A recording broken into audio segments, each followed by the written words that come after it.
Welcome, everyone. Good afternoon. My name is Allison Heaney, Vice President of Learning and Public Programming at the Museum of Latin American Art. Welcome to this episode of MOLAA Zoom Project in conversation with the artist Frank Romero, where MOLAA Chief Curator Gabriel Urtiaga will discuss with the artist his work and career. This special episode was pre-recorded in Frank Romero's Boyle Heights studio Thursday, October 27, 2022. MOLAA also acknowledges the support of the Genesis Inspiration Foundation, the Miller Foundation, the Dwight Stewart Youth Fund, and the Arts Council for Long Beach for their constant support of the educational initiatives at the Museum of Latin American Art. And a special thanks to the California Arts Council Exposure Grant. Each chapter of the MOLAA Zoom project features a conversation between the most remarkable artists from Latin America and Latinx artists from the US and our MOLAA Chief Curator. Together, we focus on a series of specific artworks which require close inspection, a deliberate process of contemplation and exploration, delving into the ideas surrounding the creation of the works, their sources of research and inspiration, in an effort to immerse ourselves in the world of the artists. In Chapter 26 of the MOLAA Zoom project, we are joined by multidisciplinary artist Frank Romero, a pioneer of the Chicano art movement, who is best known for his painting and mural works depicting Los Angeles iconography in bold, dynamic colors. Frank Romero studied at Cal State LA, where he became friends with fellow artist Carlos Almaraz. He was one of the founding members of Los Four, an artist collective founded in 1973 and composed of Romero, Almaraz, Gilberto Lojan, Roberto de Rocha, and after 1974, Judith Hernandez. Through Los Four, Romero helped La Raza's publications and art, and the rest of the group sought to forge new Chicano art sensibility. Romero's paintings and murals celebrated not only Los Angeles community, but his Chicano roots. In 1974, he became the first Chicano to have his artwork displayed at the Los Angeles County Museum of Art, and his work has been featured in exhibits in Europe and Japan, including collections such as the Smithsonian Art Museum in Washington, D.C., the Carnegie Museum in Oxnard, California. Romero has completed over 15 murals in Los Angeles and continues to paint to this day. As you watch this presentation, we encourage you to share your questions and feedback in the comment section below. Thank you for joining us.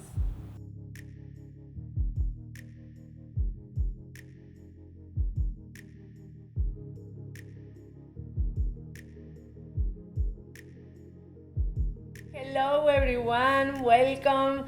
This is a special Zoom project with the one and only Frank Romero, one of the most important Chicano artists here in LA. And we are here with him in his studio in Boyle Heights, and it's a celebration because of course Frank is working right now this amazing morning, and we will have an amazing conversation with him. Hello, Frank. Hello. Good to see you, and thank you so much for speaking with me today. Frank, as one of the most pivotal artists in the Chicano art movement, you highlight the Mexican-American experience in Los Angeles starting in the 70s. And from your beginnings, you were interested in art, but also in political action, right? And could you tell us about your beginnings as an artist and also your commitment with the climax of the complex social and political period? I met Carlos Almaraz, who was very much a part of my life for almost 30 years. We shared studios and houses, because I was kind of the responsible one who always had a place to live, and Carlos was kind of flighty and never had a place to live, so he always lived in my places. But anyway, for all of that. We did spend 30 years together, and part of that was coming back to LA from New York. I spent a year in New York, I believe. Carlos was there 10 years, and I finally visited him, and while I was there, I married one of his best friends, a young woman who had my first daughter, Colette, and of course, she was a Francophile, so she named her after a French writer. But anyway, we came back to LA, and Carlos was very much interested in because people were talking about the Chicano art movement. And it's something none of us knew anything about in those days. And Gilbert Lujan came into the group and started talking about it. And it became very much a part of our lives. And all of that. And I think it eventually ended up with Gilbert Lujan, Roberto de la Rocha, who was teaching at UC Irvine also, or no, Cal State Long Beach. And Gilbert was at Irvine, and I had sent Carlos to Otis Art Institute, and because that's where I went to school when I was 14. And they all got together, and we were discussing this new thing, Chicano art, and it was quite a this difficult conversation. And anyway, it ended up being part of the Los Four group being part of the Chicano art movement. Frank, you have been involved in creating a personal visual body of work that transmit the spirit and energy of the Chicano culture in LA, and also your pieces work as a catalyst for art, culture, linking to a strong iconography. Tell us, how did you discover the way to express your interest and question through your art making in different mediums? There are many influences and an artist, and of course the fact that Carlos and I met when we were 18, and the Los Four happened like literally 20 years later. We were exchanging ideas. We both lived in New York for a major period of time, and that was very influential in what we saw. And it was kind of very interesting. New York in the late 60s, there were no Mexicanos, there was no Latino culture. There was only Cubans and Puerto Ricans. So it was kind of a strange place for us. We were always looking for a Mexican restaurant and couldn't find one. And so we would go to Spanish restaurants and eat paella, but which was foreign to us. But there weren't tacos in New York and stuff like that. Eventually, I got married and moved back to California and bought a house in an area called Angelino Heights. Mm-hmm. And I bought a little Victorian house for $21,000. No one believes that anymore. That house is now worth $2 million. Mm-hmm. Mm-hmm. But of course, Carlos followed me out, and it was 4 bedrooms, and he took over a downstairs bedroom, and again, that became our studio. And during that period, he was looking for other people or organizations to join, and he met Gilbert Lujan and Roberto de la Rocha, who Gilbert brought in, and that group came together as the Los Four group. Mm-hmm. And you are a muralist, a painter, and co-founded the art collective Los Four that you mentioned.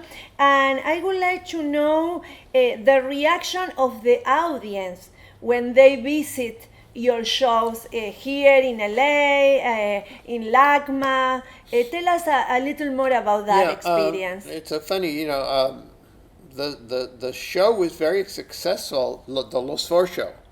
And it was rather strange because we were written for Time magazine, but it came out like the week the show was closing, so they dropped the article, and that would have made us instantly and nationally famous. But it took another 10 years, and we had shows, Los Four shows all over California, Sacramento, Oakland, we opened the new Oakland Art Museum with a huge exhibition, twice as big as the one at LACMA, and shows all over California. But it took us another 10 years before we became well known and recognized. And I think the first artist to show as an individual was Carlos, and he did very well with museums like Jan Turner and people like that, and it just evolved. We met a lot of people. Everyone always mentions that Osco graffitied the Los Four show at LACMA, and we got to know them very well. We met Sister Karen from Self Help Graphics, and our second Los Four show was actually at Self Help Graphics on Soto and it's now Cesar Chavez. In those days it was Brooklyn Avenue. And we were discussing all kinds of ideas. One of my dear friends, Patrick Ela, wrote an article about one of the Los Four shows and kind of wrote about Carlos and myself sort of being apolitical. And of course at that time Carlos was working for El Mal Criado for Cesar Chavez at that point, and I was so upset with the article that I started doing protest paintings. And the first one I did was the closing of Whittier Boulevard, and then the death of Ruben Salazar, which were major works that are in one of the paintings is at the Smithsonian in Washington D.C., and one of them is owned by Chich Marin, and it's in his new museum in all places, Riverside, and I have no idea where that is. At least MOLAA is a little closer. But these are all events that sort of shaped our lives, and I commented on them. In fact, I'm still doing paintings about the police riots in the Chicano moratorium, I believe in 1970, 71. And it was a horrible thing, and that's when Ruben Salazar was killed. And so it's always been a major aspect of my work is the protest paintings about basically police brutality. Frank, in 2017, you received your retrospective at MOLAA, and I would like to know your feelings in that moment, and also I really interested how you connect with other artists in a collaborative way. Yeah, I have to mention that MOLAA was a very curious episode. People knew about it, except that they only, the original concept was to only show Latin American art. And yet when they had openings, they always invited Chicanos to, do workshops and all of that around that. So we worked very much trying to change the attitude of MOLAA to at least acknowledge Chicano art as part of the Latin American tradition. And we finally did.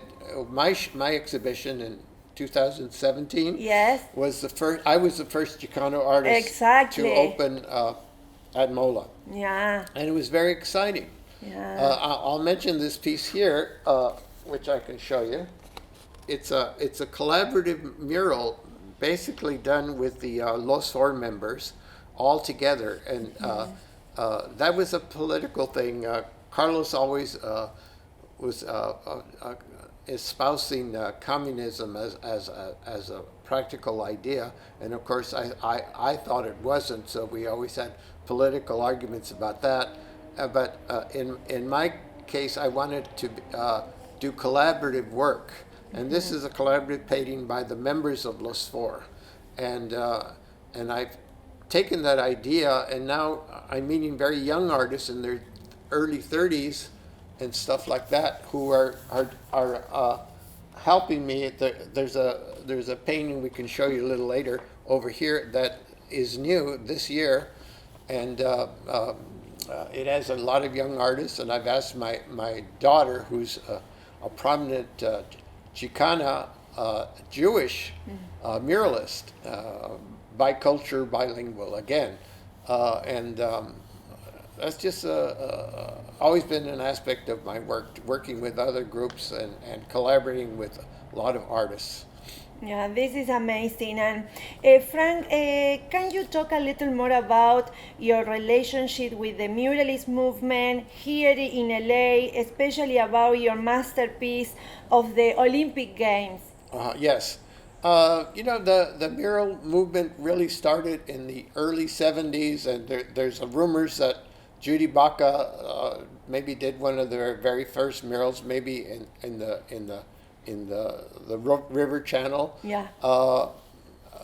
And then there's another story about Roberto Chavez doing the very first mural at East LA College during that same period, but it became something that everyone was doing. And in those days, you didn't get approval. You just went out and got a client and did a mural. And all of a sudden, in the 70s, they were all over Los Angeles, murals all over the city. And Losor was very active in that movement. I believe we did maybe 12 or 15 murals all over the city, and culminating in a mural I did for the Olympic Games in 1984 for the Olympics, and that was after a show that both Carlos had a show at Arco Center for the Visual Arts that made him famous, and he recommended me for a show a year later. And during that period, I did another show at Arco, which really made both our careers, because people in the entire city of LA finally saw our work and liked it and started buying. I believe Carlos' exhibition sold out, and mine also. Wow. And because of that, I became prominent, and I was invited to do an Olympic mural for the games in '84, and that mural became the most popular mural in California for many, many years. Although just recently it's been graffitied out again. It's been graffitied out 3 times, and on various occasions I had the second time it was graffitied out, I had a 15-foot canvas lying around, and I painted it on canvas. And I believe that painting you can see right now at La Plaza de la Cultura y Artes in Los Angeles, and it's still up. But the painting doesn't go away. I'm secretly painting another Olympic mural right now somewhere else. Fantastic. And I can't tell you where because it'll be painted out. And Frank, could you tell us more about your relationship with the city and the research you did to create your artworks? Yeah, I have to say that I'm a native Angelino, and I was born in 1941, and and I'm 81 now. But I remember everything. I remember the way Los Angeles was and the way it is today, and but LA has always been my inspiration. When I met Gilbert Lujan, it was so interesting that, like myself, we were both interested in car culture, and then he started talking about Chicano lowriders, and for all of these reasons, I both Gilbert and I painted Chicano lowriders for many years till Gilbert's death, a few years ago, and I'm still doing it. I don't know why I'm still alive, but I continue. Fantastic. You have a secret. Secret, yes, exactly, yeah. And tell us, what is the symbol and representation of this topic in your painting and mural, and what is the relation with the viewers when you were working in a public sphere and public space? Yeah, it's interesting because, the car, I mentioned again, is a symbol of for many people of freedom and access to the world. You know, because when you want to go somewhere, if you have a car, it's so simple, and it's much more difficult if you have to take a train. But and you know, in LA, there was no public transportation. There used to be public transportation in the 1910s and 1920s. They were called red cars, and they were all taken out to build freeways.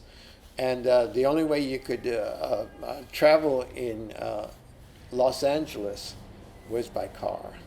And so it became a very strong symbol of freedom for people who could afford a car. And now, you know, they're trying to rebuild the subways and the train system, and it's taking billions and billions of dollars of stuff that existed, you know, 50 or 60 years ago.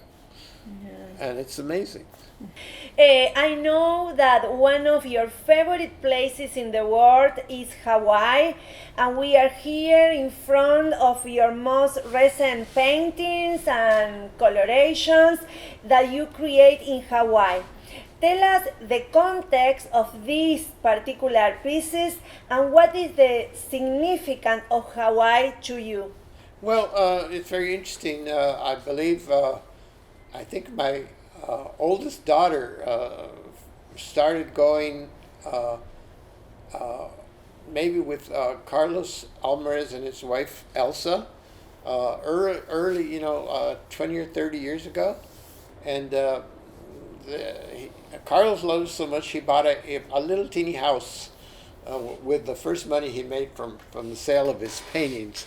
And we visited many times, and I still visit his widow, Elsa. Her name is Elsa Flores, who used to be Carlos's assistant when they painted all the murals together. And she recommended a beautiful house on the beach right next to Pierce Brosnan and Charo, the entertainer, on Kauai. The beach is called Pebbles Beach, and it's kind of on the west side of the island, and it's beautiful. And it had a terrace on the second level where I could actually see the beach and all the landscapes.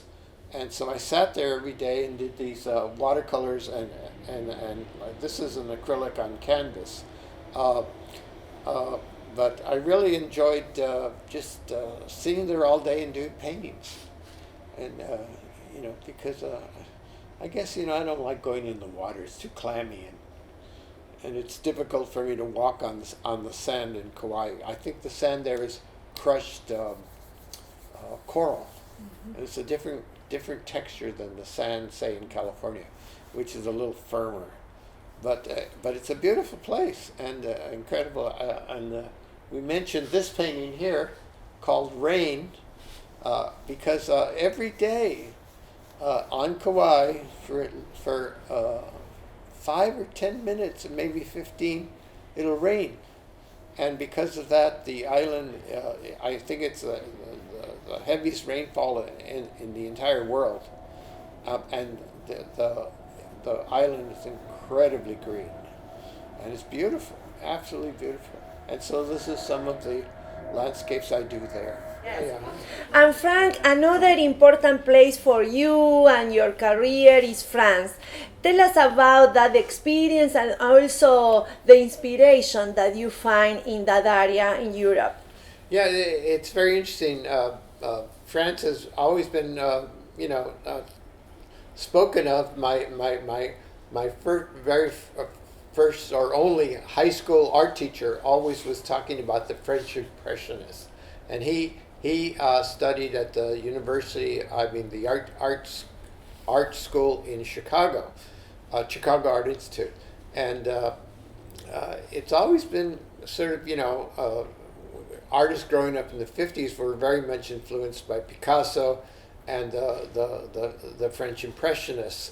And when I met Carlos, of course, he was reading all the French writers, and we were always discussing, philosophy of, about France. And then two of my three wives were Francophiles, which I don't understand. The first one was always running away to Paris and then coming back when she ran out of money. And my third wife, Sharon, was just a Francophile. She just loved France and also studied French in college at Claremont colleges. And she forced me to go with her to France, I think the year we were married. And I've been there like every year after that, for 30 years. And in the process, we ended up with buying a house in Provence, which is a beautiful, the wine country of France. And then because we were always back and forth on the airplane in Paris, so we bought an apartment in Paris. So we really literally lived 6 months out of the year in France, and it's beautiful. The food is so wonderful. Everything in the United States is expensive and artificial, food-wise. And the restaurants, there was a revolution in cooking, maybe in the 80s in Los Angeles, but that's all gone now. And it's so difficult to get a decent meal in Los Angeles. But in France, you just go to the Corner Bistro and have dinner, and it's wonderful. Yeah. And so we lived there, as I say, 6 months out of the year. And tell us about your painting. I'll mention in Provence, I was very impressed because we had been going there for almost 20 years, and I'd never seen these French poppies, which all of a sudden started blooming. And I looked into the history of it. Monet did paintings of French poppies. They're called coquelicots in French, maybe in the 1910s and 20s. And they've been absent from the landscape for all these years, and all of a sudden they started growing again. And I was so impressed with them that I started painting coquelicot, these paintings. And I really love them. And it's what I see in Provence. And I carry a little teeny camera that, unlike your fancy Canons here, it's a little camera that fits in my pocket. And everywhere I go, even when I can't sketch, I just take a picture and make prints, and then do paintings based on all the photographs I've taken, which is, maybe something other artists do now, but I really enjoy working that way. It's a lot easier than doing a pencil sketch and trying to color it in. You just take a picture and go home and do a painting. The house in Provence is in a little village called Vermont, and it's 3 levels on the side of a hill. So, and the third level is the entire view of the Rhone Valley, and it's incredibly beautiful. And I worked there every day, and I guess my wife was so impressed with the fact that I worked there every day that she took over half the studio. So now I have half. But it's in the terrace, and it's on the 3rd level of a little teeny village. All those houses, including ours, were built in the 9th and 10th and 12th centuries. Mm-hmm. They're incredible. They're all stone. They're Roman construction with tile roofs, and it's an incredibly beautiful little village. There's maybe 100 houses there, and in the early days, because all these villages were abandoned in the 30s, 40s, and 50s, and now people are coming back from Paris, and for summer homes and stuff like that. And it's they used to originally sell the houses for the number of tiles on the roof. So if you had a house with 100 tiles, it cost 100 francs. But like unlike the United States, real estate in the country is very expensive. You can buy a house in our village for maybe $100,000, And it's so funny. We just bought a house, a very nice house for $200,000. But by the time we paid the escrow and went through the whole process, the dollar had risen so much that the house actually sold for a lot less, because the dollar is dominant in the world, and the euro just keeps like the English pound just keeps going down. So it's very interesting. So I always tell people, just forget trying to buy a house in LA. You can't do it, but you can do it in Provence, and it's much nicer. Tell us what is your new and next project, and what is the project that you have in your mind for years and until today you have not done yet. It's so funny. I'm always doing new ideas. Recently, we've been going through some old sketchbooks from the 60s that I found, both of my work and Carlos's work. And I'm just setting up to do a series of paintings based on some of those sketches. And because I've been doing these freeway paintings, which are very hard edge and curvilinear, they'll be the same, but they'll be drawings from a sketchbook. And that's one of the ideas I'm playing with. It goes on, there's always, I met a neon artist maybe 25 years ago or maybe 30 years ago, and he and I have been collaborating on work. I mention collaboration all the time. I'm working with young artists and doing collaborations with them. I'm working with carpenters and neon artists and painters and doing collaborations with them. I'm very much involved in the collaborative effort. And a lot of my shows in the future will be collaborative affairs.